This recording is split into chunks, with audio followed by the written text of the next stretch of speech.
Okay, small little bit. This is my somewhat racist rant. So, I decided to go on a date with the gentleman that was not black. Um, he was Indian. He planned the date. Everything went good. He decided that it'd be a good idea to go to bowling. So we went bowling. We were able to successfully go through one round. It was great. Good conversation. Learned a lot about who he was, his family, his culture. Very interesting. He was a lot more. His family was a lot more liberal and a lot more laid back than most in his culture. He got up to go purchase some beers and some food.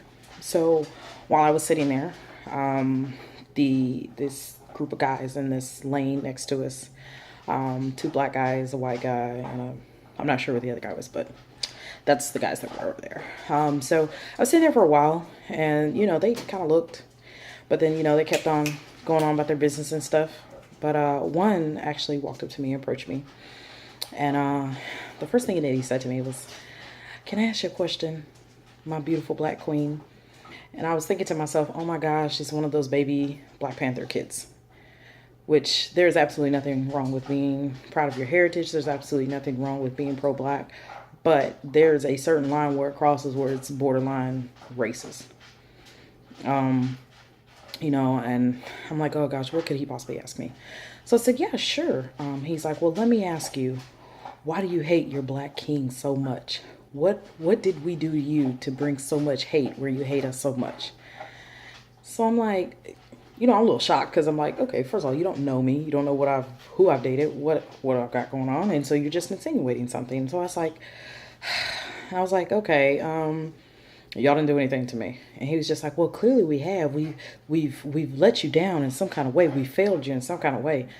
And so I'm like, here he goes. He's going to keep going. So then his friend tells him, he's like, hey, leave her alone. Like, she's not even bothering you. She's just sitting there minding her own business. Leave her alone. So then he proceeds to say, no, I want her to answer. I want to know what her answer is. I must know. And so I was like, well, let me ask you a question. Do you live at home with your mother? I was like, do you have a job? Do you have a car? Do you have a degree? And he's just like, I don't think any of that's any of your business. I don't think any of that's your business. And so I was trying to get Dina. She's messing with Cheyenne. He's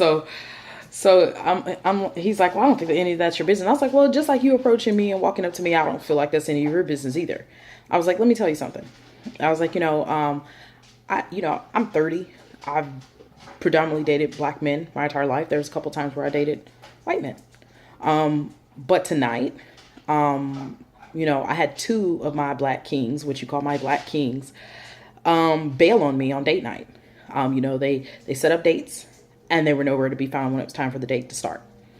However, this gentleman right here was a gentleman, picked me up, brought me out, has been very nice and respectful to me, is paying, and I don't have to hear any extra crap.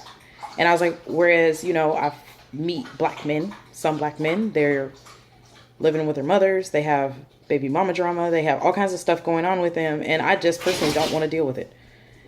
And so I was like, while you're standing here judging me, I'm going to ask you again, do you live with your mother? Do you have a job? Do you have a car? And so by then they're just basically like shocked and appalled. And